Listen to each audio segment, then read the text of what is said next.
사람은 위에 있는 권세들에게 굴복하라. 권세는 하나님께로 나지 않음이 없나니 모든 권세는 다 하나님의 정하신 바라. 그러므로 권세를 거스리는 자는 하나님의 명을 거스림이니 거스리는 자들은 심판을 자취하리라. 관원들은 선한 일에 대하여 두려움이 되지 않고 악한 일에 대하여 되나니 내가 권세를 두려워하지 아니하려느냐. 선을 행하라. 그리하면 그에게 칭찬을 받으리라. 그는 하나님의 사자가 되어 내게 선을 이루는 자니라. 그러나 내가 악을 행하거든 두려워하라. 그가 공연히 칼을 가지지 아니하였으니 곧 하나님의 사자가 되어 악을 행하는 자에게 진노하심을 위하여 보응하는 자니라. 그러므로 굴복하지 아니할 수 없으니 너를 인하여만 할 것이 아니요 또한 양심을 인하여 할 것이니라. 너희가 공세를 바치는 것도 이를 인함이라. 저희가 하나님의 일꾼이 되어 바로 이 일에 항상 힘쓰느니라. 모든 자에게 줄 것을 주되 공세를 받을 자에게 공세를 바치고 국세 받을 자에게 국세를 바치고 두려워할 자를 두려워하며 존경할 자를 존경하라. 아멘.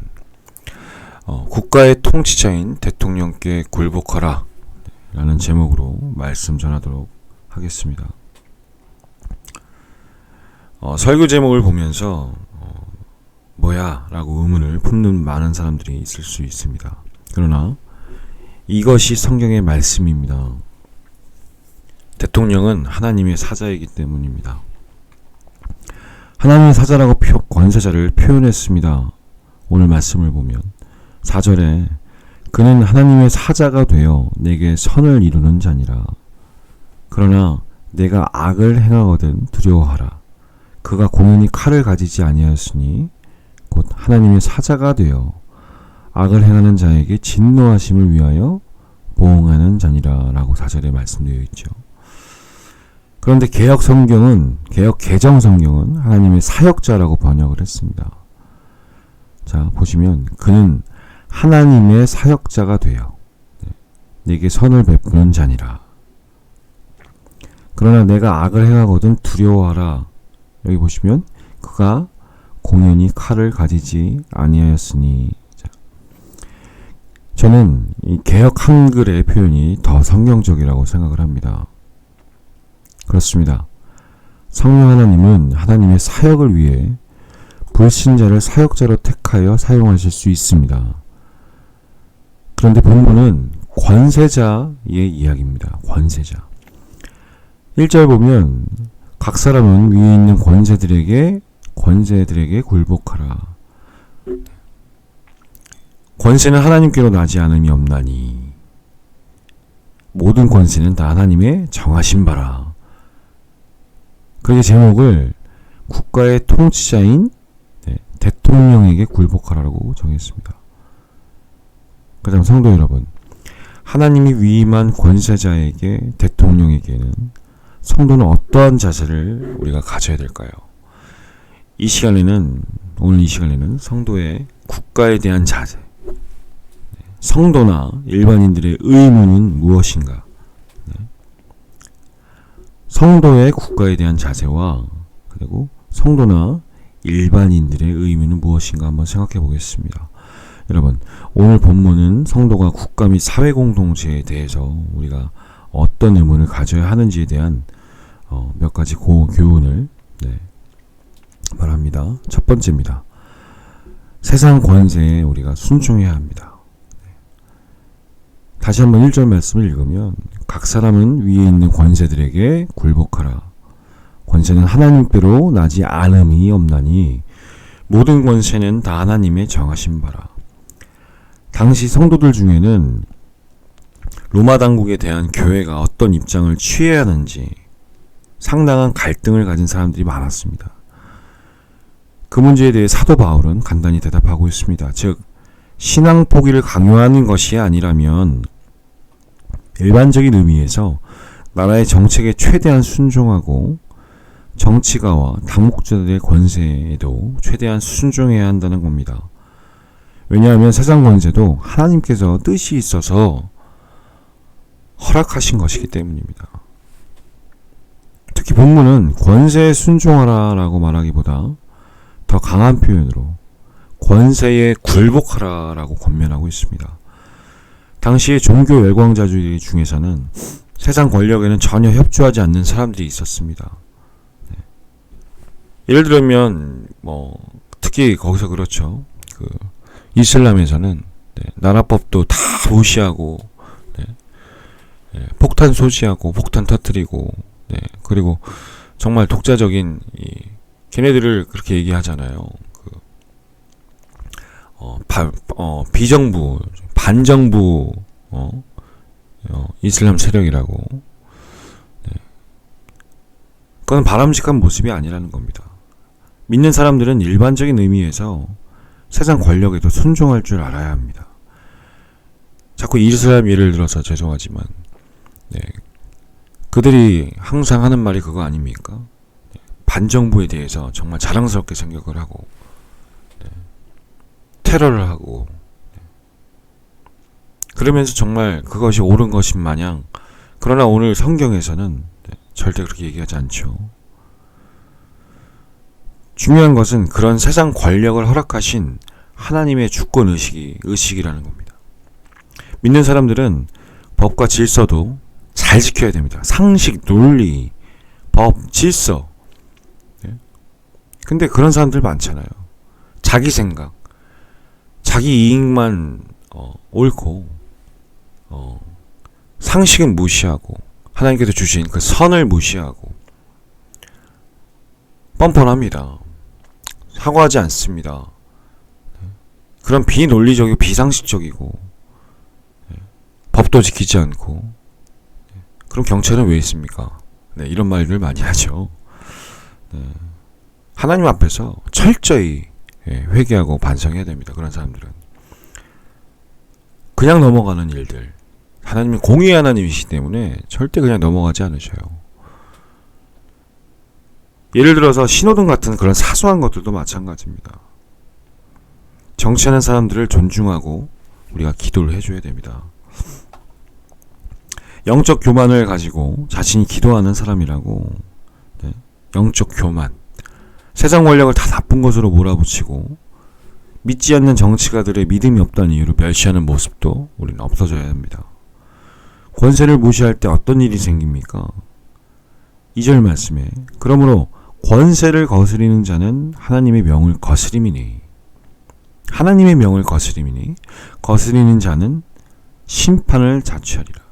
세상 권세 무시하면 하나님의 권위도 무시하는 겁니다. 결국 심판을 받습니다. 가끔 세상 권세가 하나님의 권위에 대적하는 경우도 있거든요. 그러한 경우에도 우리는 세상 권세를 순종해야 합니까? 이러한 경우에는 절대적으로 다릅니다. 정당한 이유도 없이 무조건 국가의 권세와 사회 질서를 위해 세워진 그 권세를 깨트리는 것도 잘못이지만 결국 자기 행위대로 심판을 받게 됩니다. 두 번째입니다. 세금 잘 바쳐야 합니다. 6, 7절에 너희가 공세를 바치는 것도 이를 인함이라. 저희가 하나님의 일꾼이 되어 바로 이 일에 항상 힘쓰느니라. 모든 자에게 줄 것을 주되 공세를 받을 자에게 공세를 바치고 국세를 받을 자에게 국세를 바치고. 사도 바울은 권세에 굴복하는 삶의 대표적인 것으로 세금 바치는 문제에 대해 얘기하고 있습니다. 우리가 하나님께 헌금하는 것도 세금이라고 생각하는 분들이 계시죠. 그거와 다릅니다. 간단히 말하면 믿는 사람들은 세금도 충실하게 잘 내야 된다는 겁니다. 저희가 하나님의 일꾼이 되어 라고 한 것은 세무공무원도 하나님의 일꾼인 것처럼 존중해 줘야 된다는 뜻입니다. 마가복음 12장에서 주님은 가이사의 것은 가이사에게, 하나님의 것은 하나님께 바치라 라고 말씀하셨습니다. 우리가 넓은 의미로 우리가 해석을 좀 하자면 성도는 헌금도 잘해야 하지만 세금도 잘 내야 한다는 뜻을 내포한 말씀입니다. 진짜 성도는 교회에 대한 책임도 다해야 되지만 사회에 대한 책임도 다해야 됩니다. 교회에서는 책임을 다하는데 사회에서는 책임을 다하지 못한다면 중요하죠. 교회에서는 책임을 다하는데 믿음이 있는 척, 그치만 밖에서는 개망난이에요, 개망난이. 일반적인 성도들보다도 더 법을 지키지 않고 사회적인 책임, 관계적인 책임, 이건 절대로 바람직한 성도의 모습이 아닙니다. 우리는 은혜 받고 끝나는 것이 아니라 세상에 그 은혜를 확산시켜야 합니다. 그것이 하나님께서 우리에게 은혜를 주신 주 목적입니다. 그처럼 세상에 빛된 삶을 살려면 성도는 법적인 책임, 가정적인 책임, 이거 참 중요하죠. 가장들 일 안 하고 돈 안 벌고 맨날 술 처먹고 맨날 집에서 가족들이랑 괴롭히고, 그 가장의 책임이 아니에요. 가정적인 책임, 사회적인 책임, 국가적인 책임 잘해야 합니다. 바로 그때 세상은 서서히 달라질 것이고 우리는 천국 시민의 역할도 잘하고 우리 한국 시민의 역할도 잘하게 되는 것입니다. 세 번째, 대통령과 당국자들을 존중해 줘야 됩니다. 7절 하반부 말씀에 두려워할 자를 두려워하며 존경할 자를 존경하라. 이 구절은 정치 권력을 가진 사람들과 어떤 권위를 가진 사람들에 대한 무조건적인 편견을 가지지 말고 그들을 높여주고 존중해 줘야 된다는 것입니다. 왜 권세를 가진 사람이 필요합니까? 엄밀히 말하면 악한 일에 제동을 걸고 선한 일을 장려하기 위해서입니다. 본문 3절 말씀 보십시오. 그 관원들은 선한 일에 대하여 두려움이 되지 않고 악한 일에 대하여 되나니 내가 권세를 두려워하지 아니하려느냐? 선을 행하라. 그리하면 그에게 칭찬을 받으리라. 여러분, 검찰과 경찰을 누가 두려워합니까? 죄를 짓고 악한 행동을 한 사람이 두려워합니다. 여러분들 경찰 얘기만 나와도 마음이 두근두근 뭔 잘못한 죄가 있다는 거죠. 그러나 잘못한 게 절대 없다면 경찰이 옆에 지나가던 사이렌 소리가 들리든 경찰 사이렌 소리가 들리든 운전할 때도 마찬가지죠. 경찰차만 보면 갑자기 그냥 두근두근 막 이런 분들이 계신데, 검찰이나 경찰을 무조건 나쁘다고 하지 말고 더욱 중요한 것은 선을 우리가 행하는 것이죠. 교통신호를 위반해서 딱지 떼이고 나서 교통경찰 욕 많이 하지 않습니까? 재수없게 걸렸네. 왜 나만 잡아? 내가 잘못했으니까 잡는 거거든요. 근데 괜히 그냥 경찰 욕하고 좀 봐주지 막 이러면서, 그렇잖아. 법과 질서를 잘 지키면 경찰이나 당국자가 무섭지도 않고 그들의 필요성을 인정하며 그들의 조치에 순종하게 될 것입니다. 그는 하나님의 사자가 되어 내게 선을 이루는 자니라. 그러나 내가 악을 행하거든 두려워하라. 그가 공연히 칼을 가지지 아니하였으니 곧 하나님의 사자가 되어 악을 행하는 자에게 진노하심을 위하여 보응하는 자니라. 일반적인 의미에서 공권력을 가진 사람은 악을 행하는 것을 두려워하게 하기 위해서 세워진 사람입니다. 주의 종만 하나님의 사자가 아니라 공권력을 가진 사람도 하나님의 사자로 우리가 생각을 하라는 겁니다. 그런 자세를 가지고 있으면 공권력에 대해 기쁘게 순종할 수 있을 것입니다. 선을 항상 행하려고 노력을 할 것입니다. 악을 행하려고 절대 노력하지 않겠죠. 그러므로 굴복하지 아니할 수 없으니 노를 인하여만 할 것이 아니요 또한 양심을 인하여 할 것이라. 쉽게 말하면 공권력이 무서워서 소극적으로 막 순종하려고 하지 말고요. 공권력의 필요성을 인정하고 그 권력을 하나님이 위임하셨다는 것을 생각하고 적극적으로 순종해야 한다는 것입니다. 성도 여러분, 사회에 책임 있는 일원이 되어야 합니다. 결국 오늘 본문의 핵심 주제는 국가와 사회에 책임 있는 일원이 되라는 것입니다. 우리는 어디에 가든지 자신보다는 먼저 공동체를 생각해야 됩니다. 여러분들, 미국의 힘이 어디서 나옵니까? 공권력이 살아있기 때문에 미국의 힘이 유지된다고 합니다. 미국 사람들이 아주 개판처럼 행동하는 것 같지만요, 뉴스 같은 거 보면 공권력이 어마어마하죠. 경찰 앞에서 그냥 경찰한테 우리 죄를 저질러 놓고 잡힐 때 있잖아요. 그런 거 많이 보셨잖아요. 순종하지 않으면 경찰한테 총도 쏩니다. 왜냐하면 그만 공권력을 인정하기 때문이죠. 특별히 그 파워그룹인 백인 앵글로색슨 기독교 가정, 거기서는 법과 질서를 존중하는 교육을 아주 철저히 시킨답니다. 그래서 언뜻 보면 미국이 이기주의와 상업주의, 당장 무너질 것 같지만 미국 내면을 흐르고 있는 추상 같은 그 공권력이 그 미국을 지탱하고 있습니다. 아주 단단히요, 그죠? 반면 우리는 어떻습니까? 교통경제 딱지떼면 큰 소리 치며 대됩니다. 미국에서 난리 나죠. 그러면 거긴 총을 쏴도 되는 사회죠. 개인의 자유를 정말 최대한 존중하지만 국가의 권위가 주어진 공권력에 대항하면 그것은 미국에서는 완전 자살 행위에 가깝죠. 무작정 큰 소리 치는 것은 통하지 않습니다. 질서를 우리가 지키면서, 말씀을 지키면서, 법 테두리 안에서, 믿음의 안에서, 성경 말씀 안에서, 상식 안에서, 논리 안에서 소리를 내든지 변호사를 통해서 소리를 내야 합니다. 우리 현실을 보십시오. 전시나 극한 혼란 상황도 아니면서 데모하면서 경찰한테 죽창으로 찌르고 폭력을 행사하고, 그 광화문 광장에서 주일 예배를 그 광화문 광장에서 드리잖아요. 그게 예배입니까? 그 주변 사람들 얼마나 힘들겠어요. 시끄러워서. 설교 말씀이 아니에요. 정치행위, 고래고래 소리만 지르고 하나님한테 함부로 몹쓸 말하고, 그 데모하는 모습이랑 뭐가 다릅니까? 법과 질서의 테두리 안에서.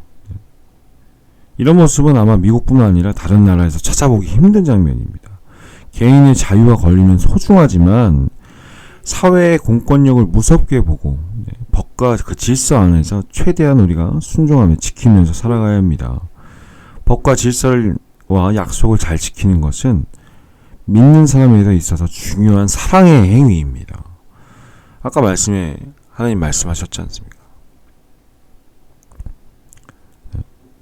우리가 믿는 사람이라면, 교회에서 우리가 믿음을 옳게 행하면 바깥에서도 본을 보이면서 그처럼 약속과 질서를 존중하는 사람이 돼야 우리가 하나님 기뻐하시는 하나님 자녀의 인생, 그리고 또 사회적으로도 성공한 인생을 우리가 살 수 있습니다. 항상 국가와 공동체를 먼저 생각하는 성숙한 그리스도인들이 되시길 바랍니다. 한 나라와 그의 국가의 원수를 국민이 뽑았는데 아무 이유 없이 자기들의 그 욕심과 정치적인 색을 가지고 무조건 3년 넘은 게 확실하냐, 너무 길다, 탄핵하자. 내 주변에 너무 그런 사람들이 많아서 참 안타깝고 마음이 아픕니다. 말이 되는 소리입니까? 우리는 그런 성도의 도리를 지키고 살아가야 합니다. 우리는 하나님이 우리 죄를 구원해 주시고 주님의 자녀가 되었습니다. 여러분들, 신앙생활 우리가 하나님 앞에서 믿음으로 살아간다면 이 세상에서도 주의 자녀답게 살아가야 된다는 것입니다. 본을 보이시고 이제 세상 사람에게 귀감이 되시고, 그리고 우리의 가족들 있지 않습니까? 가족들에게도 항상 뭘 바라는 것이 아니라 신앙적으로든 사회적으로든 내가 본을 보이는 하나님의 큰 축복을 받는 자녀의 삶을 살아야 합니다. 오늘 국가의 통치자인 대통령께 굴복하라. 제목은 좀 자극적이지만 여러분들 놀라실 수 있지만 진정한 믿음인의 삶, 주님의 자녀의 삶이 이 세상에서 우리가 어떻게 하며 살아가야 되는지 오늘 깊게 깨닫고 또 오늘 성경 말씀대로 행하여 살아서 하나님께 큰 기쁨이 되는, 큰 축복이 되는 우리 화목교회 성도들 되시기를 주님의 이름으로 간절히 축원합니다.